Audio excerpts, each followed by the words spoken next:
clock on my computer. Oh, it says right now that we're live. I think that's how you know. So fun.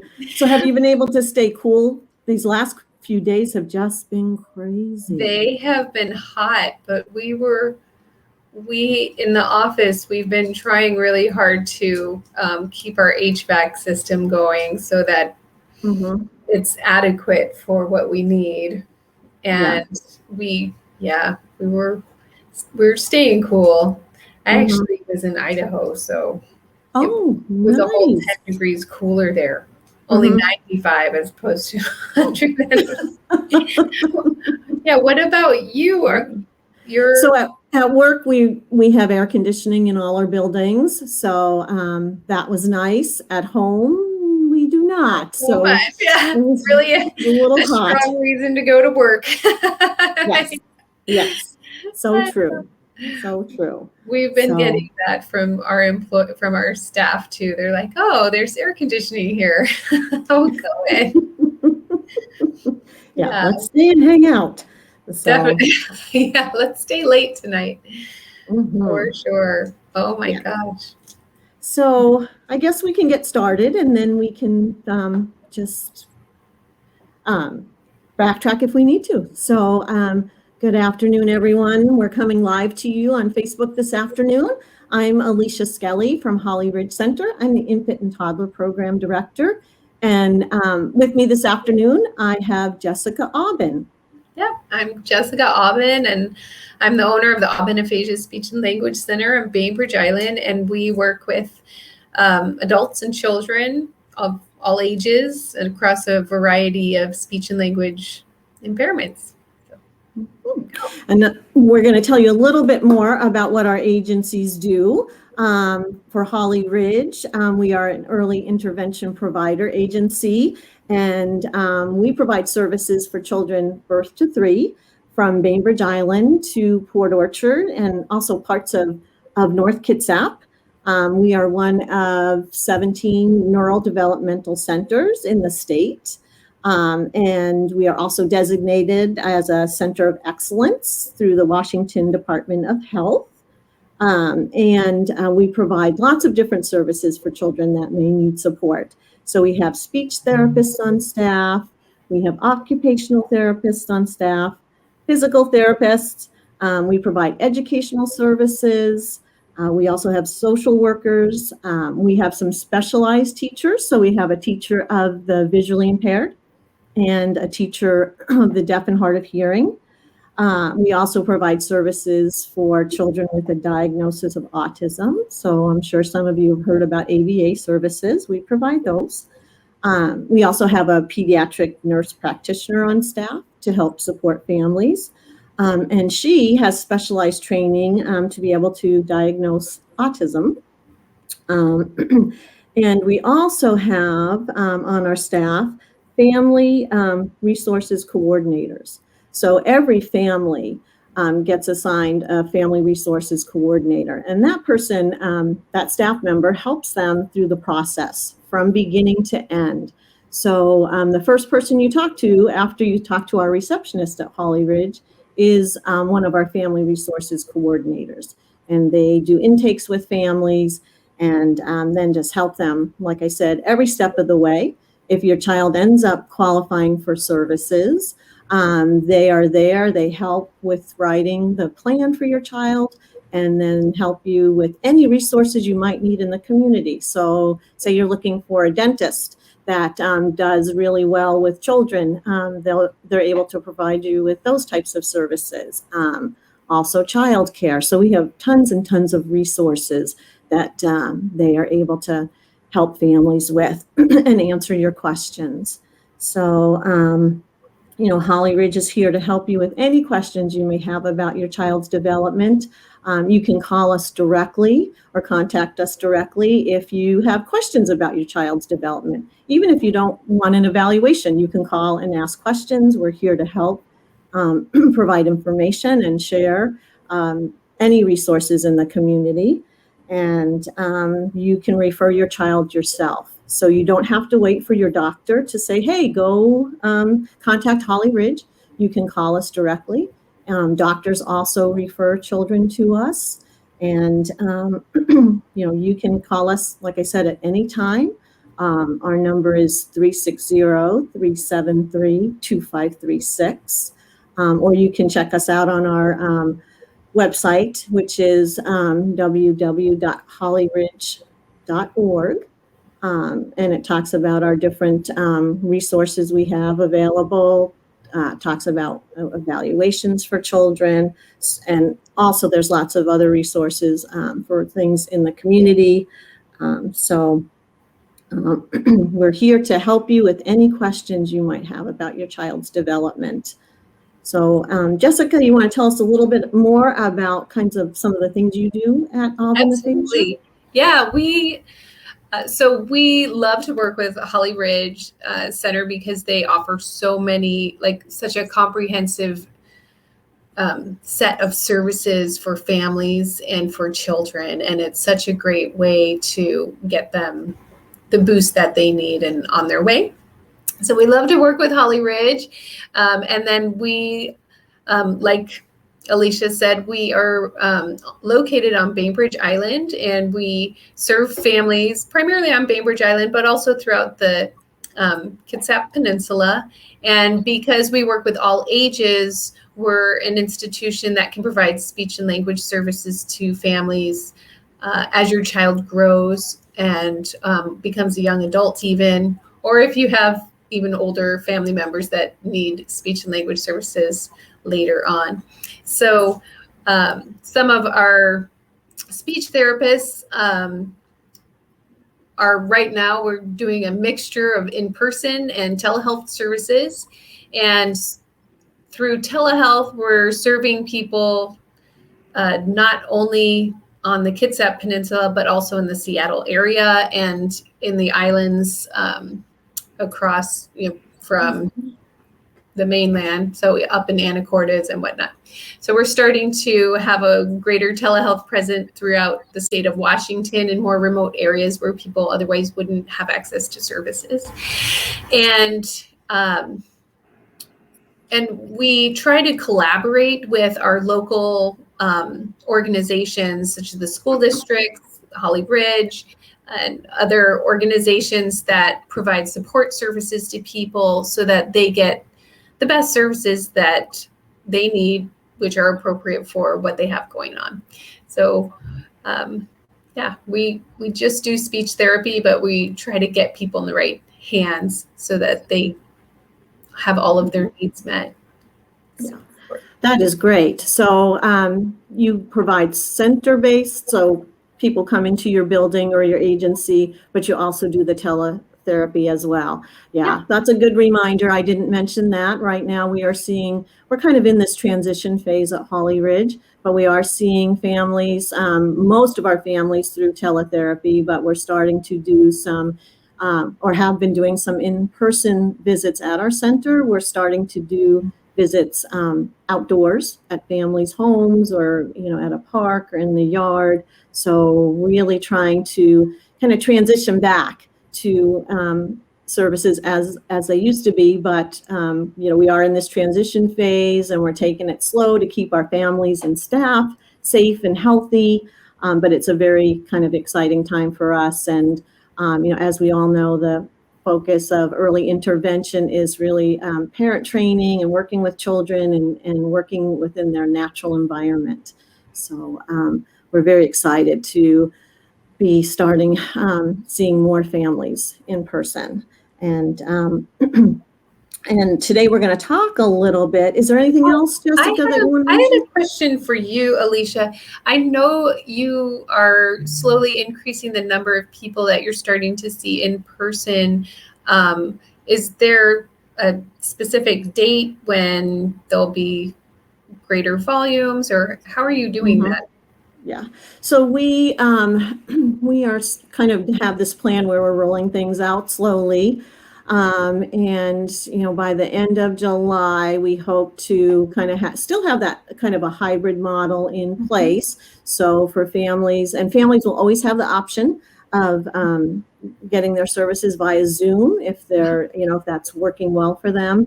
But by end of July-ish, we're looking at least offering or having that discussion with families. So it's really a team decision. It's not about Holly Ridge deciding, hey, you need to do this. It's really about the team working together as a team, and the parents, of course, are very important, the most important part of that team. And so working with them to figure out what will work best for their family. My goal, or our goal, is by September to kind of being back, mostly with our home visits. But of course, it will really depend on each individual family and what they would like to do. We're still asking our staff when they're out to please mask up and follow specific protocols, and lots of hand washing. Hand washing is so important. I'm sure everyone's tired of hearing that, but it is very important. So. Yeah, but that's good to know. I know that our families are kind of all over the place when it comes to what their comfort level is, and some people are more comfortable, in person. And others still prefer telehealth too. So it's great. Yeah, we can answer questions now, I think, if we need to. Oh, can I answer that question or give a stab at it? So the question is, how successful is speech therapy for Zoom for a 2-year-old? And I would say that it depends a lot on what is happening with that 2-year-old. It absolutely depends on what the core issues are. And it also depends on, it depends a little bit on a parent's ability to, get kind of coached up by a therapist, the therapist's ability to coach a parent, and a parent's ability to implement the coaching that's been given. Because when you're working with a 2-year-old, obviously at that point, if you're not physically with the therapist, then the therapist is there to be your guide. And then the parent has to be kind of the hands and eyes and ears, and make changes and modifications in home. So I've seen it be very successful, especially with therapists who are trained in the Hanan model of parent coaching. But it absolutely can work out really well. And I know toddlers are really busy and they're kind of all over the place, but that's part of the coaching that happens. Part of the goal of teletherapy with a toddler is to teach the parent how to be the therapist, and to look for those incidental teaching moments at home where you can,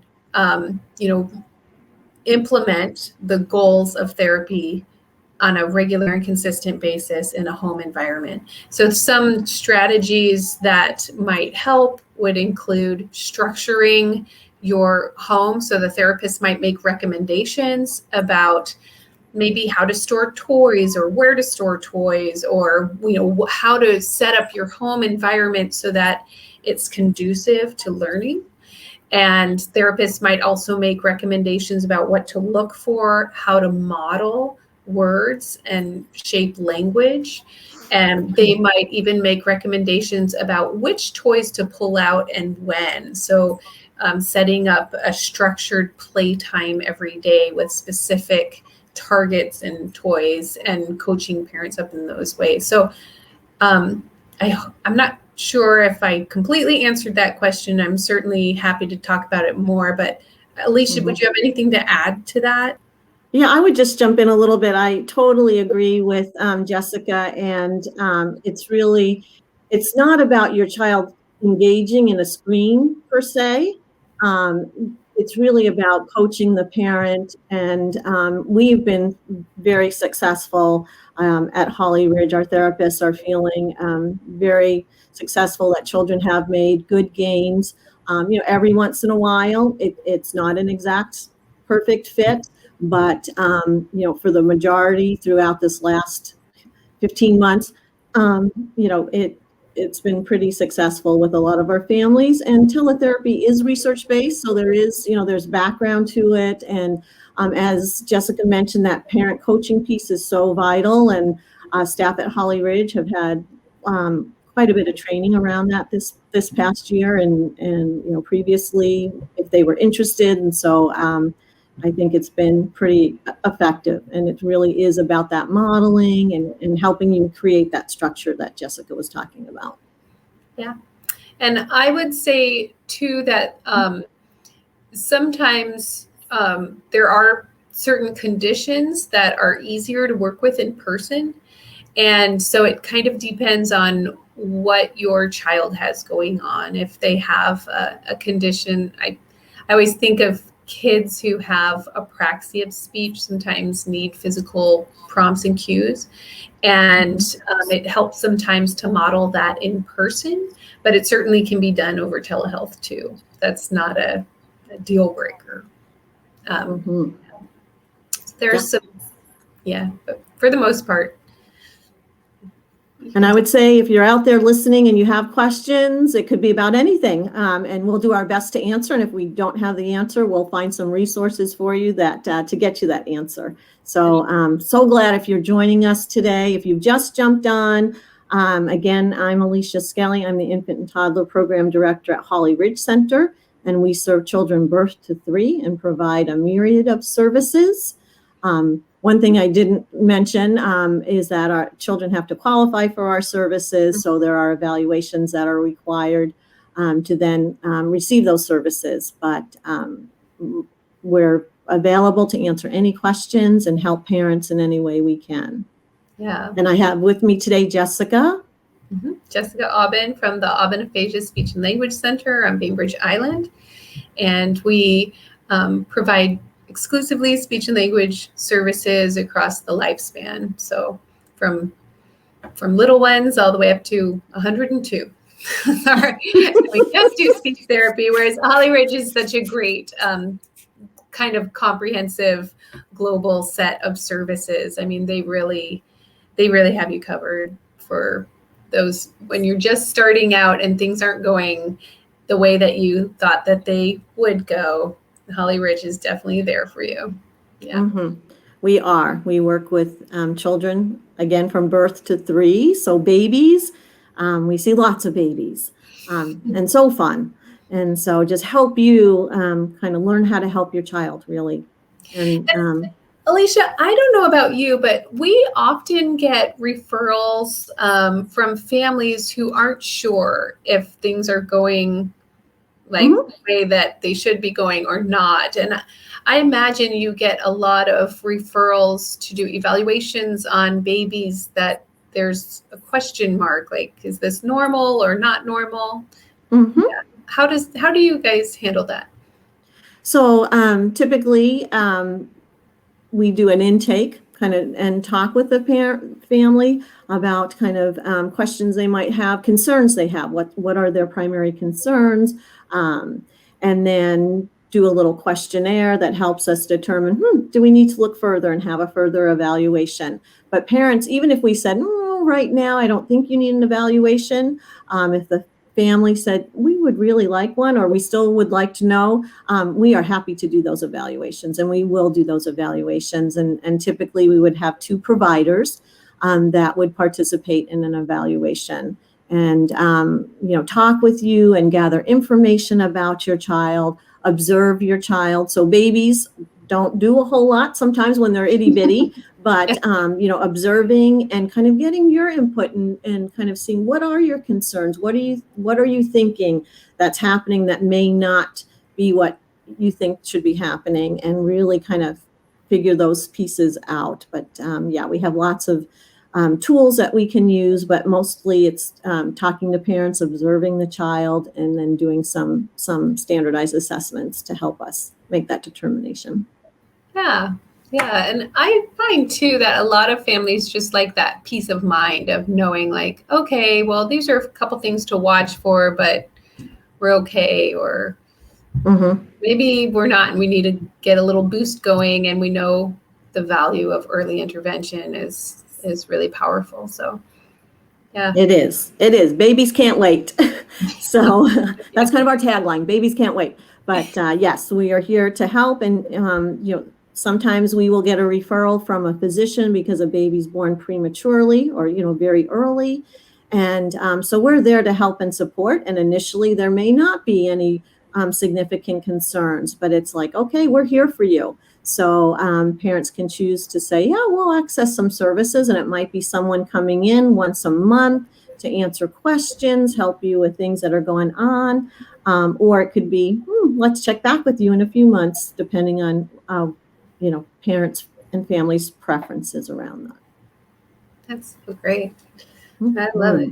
Well, we were going to talk a little bit today about some of the resources that are available for families in our areas to do fun things with their kids and get out and enjoy the summer. I mean, it's so wonderful that the weather's nice and people don't have to be cooped up in their houses anymore. Feel like we're kind of in a good spot. So we thought we were going to share some resources about fun activities for little ones and older kids too, and places that they can go this summer, do some fun things.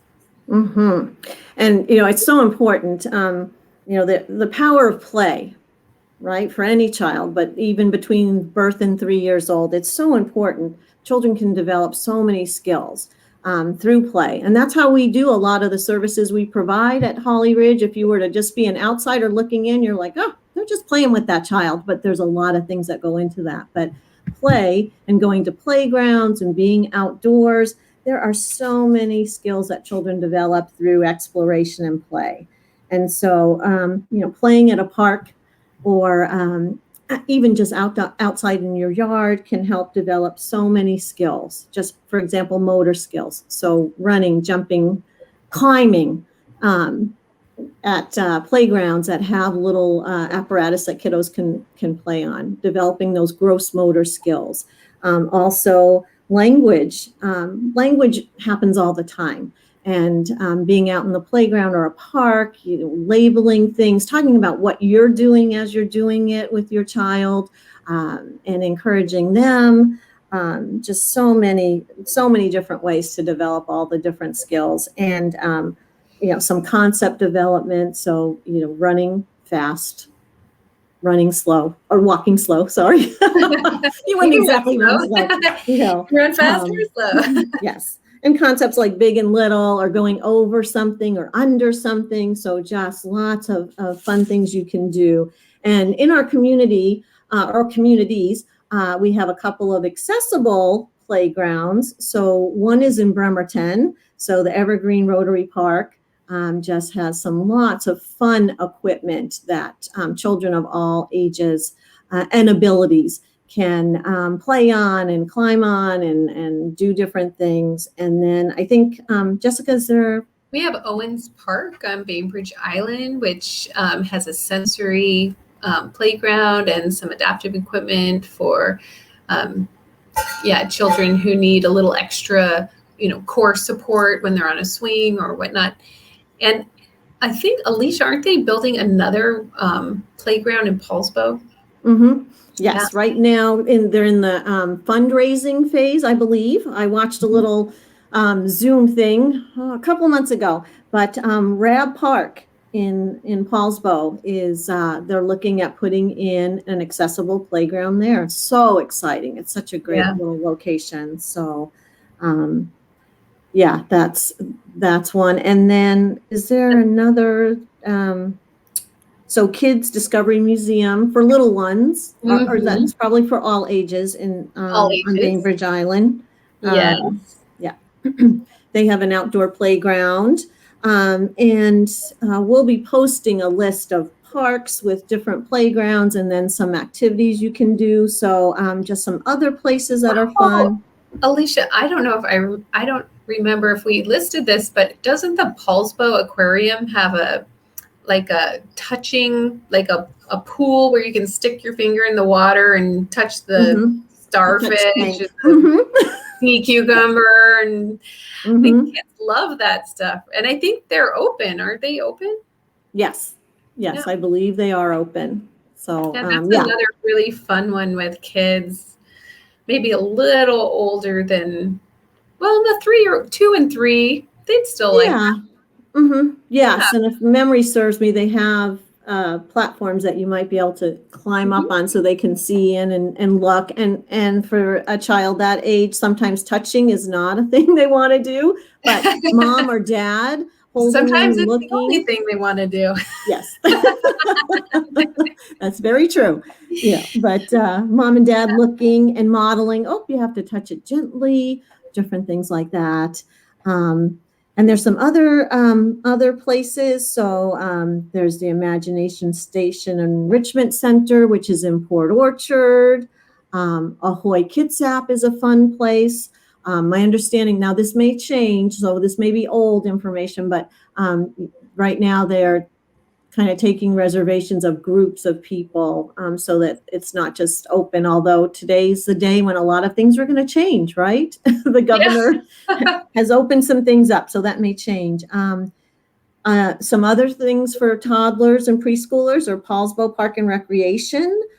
They have a parent and tot like gymnastics class. So for your 18-month-old up to 3-year-olds, and they have a tumbling tots class. So for your 3 and 4-year-olds, and something called Little Ninjas for your 3 to 5-year-olds. So very fun.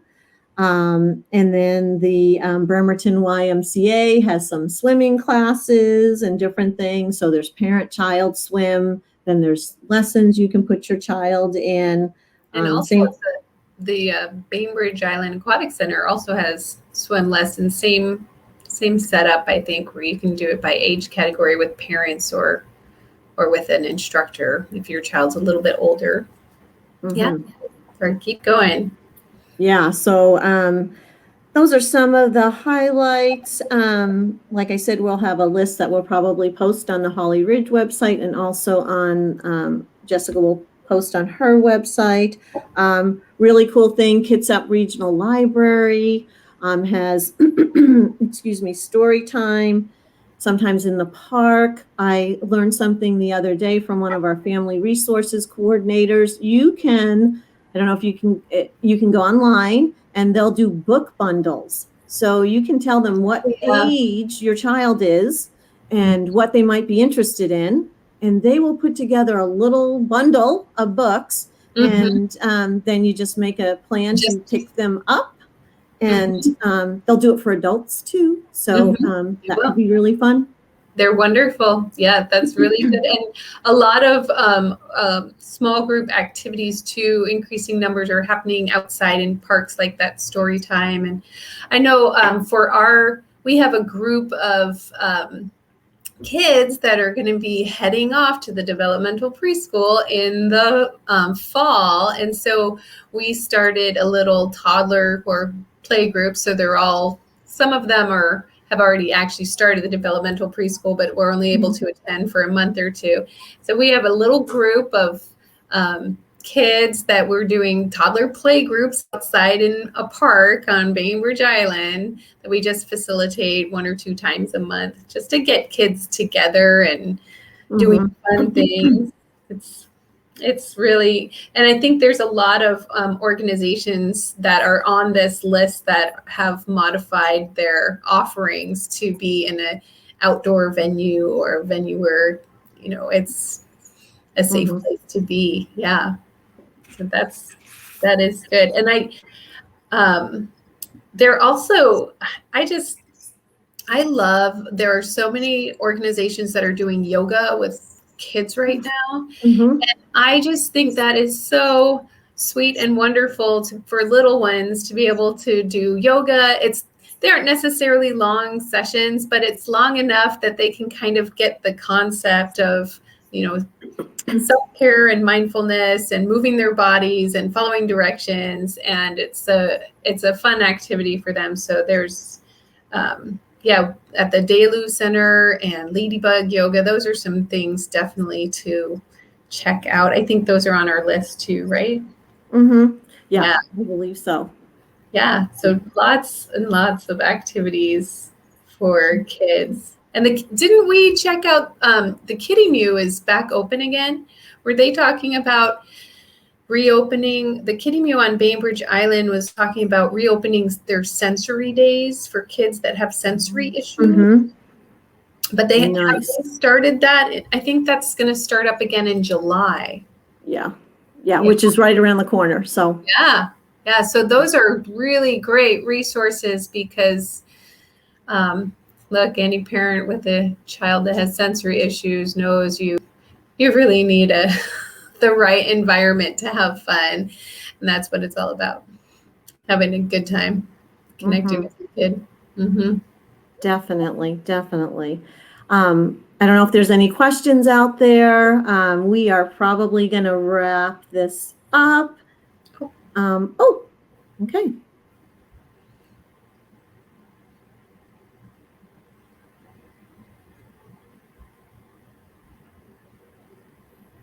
Oh, yeah. Yes, the third child. And the older children aren't necessarily the best models of good communication. That one.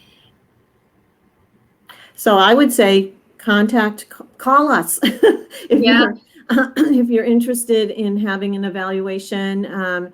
You can contact Holly Ridge and give us a call. We can do an intake and start some services. I would start services too. I find that kids who don't have necessarily good older models, they don't necessarily get the same attention and speech and language development. And so even though, so they might just need a little boost to really get talking. And so getting an evaluation and then just giving them a little boost is sometimes enough for them to just take off on their own. And so it might not be a scenario where your child has to be in speech therapy for 3 years like your older one was. Mm-hmm. But sometimes I actually had this experience with another family. There was a little guy and he just wasn't talking. And mom was feeling kind of concerned about the development of her little child because she had an older son who was a super talker, and he was just like talking all the time and communicating all the time. And they'd started using sign language at home, and he just wasn't developing speech sounds. He wasn't using words and putting them together. So she brought him into the clinic, and we started working with this little guy. And the first time he came into the session, we just set up the environment in such a way that he started producing words for us on that first day. And mom burst into tears because she said, I haven't heard my son talk like this ever before. And as we only have been working with this little guy for like maybe 2 months, and he's already developing a tremendous vocabulary and putting 2-word utterances together, and his language is just exploding. And it's so fun to see that. So I love it when we get, kids like this that just need like a little boost and then they take off. And I expect that it's possible that is going on with your toddler, but you never know. The other thing to kind of weigh in is that sometimes if you have an older child that has a speech and language delay, it's really common for that type of thing to run in families. So it's possible that he does need, a little more help too. So it could go both ways, but I would definitely seek out, services. I think it's also important to say that, like at Holly Ridge, your services don't cost the family anything, right, Alicia? So for therapy services, we're required to bill insurance. So sometimes there's a copay. Oh, okay. So it really depends on the family's insurance. So there is no charge for the initial evaluation. Okay. And then depending on what the services are that are recommended and needed, sometimes we are, like I said, we're required to bill insurance. And so there's a copay. And sometimes families have large deductibles that make it prohibitive. We, can work with families in different ways to get their child the services they need. Yeah, and we also bill insurance companies for people's services. But I think Holly Ridge is a nonprofit, so you have a little more help available for families that need help with their insurance coverage, I think. Right. Yeah. Yes. There you go. All right. Well, if you joined us today, we hope you come back next time. We hope to have Facebook Live once a month at the end of the month with different topics, from anything from, sensory needs of a child to communication development. If you have a topic that you're interested in, let us know, and we're going to have different staff members and different maybe providers in the community participate. So we're looking forward to continuing this once a month. So please come back and join us. We'd love to see. Hopefully get some parents in here too, sharing their experiences with development across time too. That's always hopeful. Yeah, we'll be here once a month. Yeah, for sure. So have a great rest of your day, and we'll see you next month. Thank you. Thanks. Bye. Bye.